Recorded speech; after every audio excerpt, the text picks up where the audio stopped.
हरे कृष्णा। मैं प्रेमांजना मोहिनी देवीदासी एक नए विषय के साथ आप सबका स्वागत करती हूँ। तो हमारा जो आज का विषय है वो है हमारे इस नए मास मार्गशीर्ष मास के बारे में। तो आज हम कुछ 7 ऐसी महत्वपूर्ण बातों की चर्चा करेंगे कि जिनसे ये पता चलता है कि हमारा जो ये मार्गशीर्ष मास है वो कितना महत्वपूर्ण है। तो आइए आरंभ करते हैं। सबसे पहली बात ये कि श्रीमद् भगवद गीता के 10वें अध्याय में भगवान श्री कृष्ण अर्जुन से कहते हैं कि मासा नाम मार्गशीर्षो अहम, कि जो सारे मास हैं इनमें ये जो मार्गशीर्ष मास है वो स्वयं मैं ही हूं, यानी कि जो ये महीना है वो मेरा ही स्वरूप है। तो इस बात से हम समझ सकते हैं कि ये जो महीना है वो कितना महत्वपूर्ण है। इस महीने में किए जाने वाले व्रत और तपस्याओं का महत्व बहुत अधिक बढ़ जाता है। दूसरी जो विशेष बात है वो ये कि इस महीने में एक विशेष व्रत किया जाता है जिसका नाम है देवी कात्यायनी व्रत। ये व्रत जो है वो ब्रज की गोप कन्याओं ने भगवान श्री कृष्ण को अपने पति के रूप में पाने के लिए किया। वो रोज सुबह जल्दी उठती थी और यमुना नदी में स्नान के लिए जाती थी और धूप, अगूर, पुष्प इत्यादि से और फिर वो पूजन करती थी। उनकी एक ही अभिलाषा थी कि उन्हें जो श्री कृष्ण है वो अपने पति के रूप में प्राप्त हो जाएं। तो इस व्रत के बारे में हम अगली कड़ी में चर्चा करेंगे।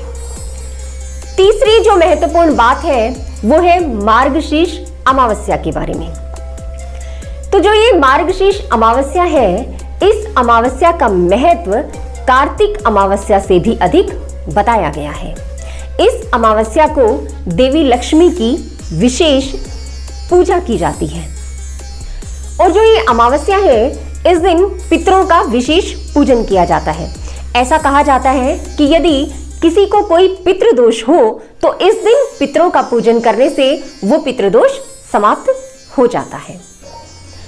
अमावस्या के बाद शुरू होता है शुक्ल पक्ष। तो जो शुक्ल पक्ष की पंचमी है उसे विवाह पंचमी भी कहा जाता है। ऐसा बताया जाता है कि इस पंचमी के दिन भगवान राम और माता सीता का विवाह संपन्न हुआ। तो ये जो दिन है वो मांगलिक कार्यों के लिए बहुत अधिक शुभ माना जाता है। और छठा कारण है मोक्षदा एकादशी। वैसे तो प्रत्येक एकादशी ही शुभ मानी जाती है क्योंकि ये भगवान श्री हरि की प्रिय तिथि है, लेकिन जैसा कि इस एकादशी के नाम से ही हमें पता चलता है कि जैसा इसका नाम है मोक्षदा एकादशी, तो जो ये एकादशी है वो व्रती को मोक्ष प्रदान करने वाली है। यानी इस एकादशी का जो व्रत करता है उसे अवश्य ही मोक्ष की प्राप्ति होती है।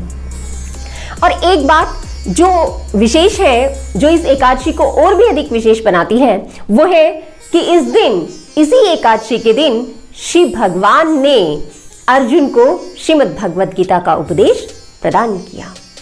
ऐसी भगवद गीता जो समस्त वेद शास्त्रों का सार है, जो स्वयं ही मोक्ष प्रदान करने वाली है, जो हमारे जीवन से सारे कल्मश को हरने वाली है। तो जो 7वां कारण है वो है इस मास की पूर्णिमा। तो इस मास की जो पूर्णिमा है वो भगवान दत्तात्रेय की जयंती के रूप में मनाई जाती है। भगवान दत्तात्रेय को भगवान विष्णु का ही अंश माना जाता है, जो कि अत्रि ऋषि की पत्नी देवी अनुसुईया से प्रकट हुए।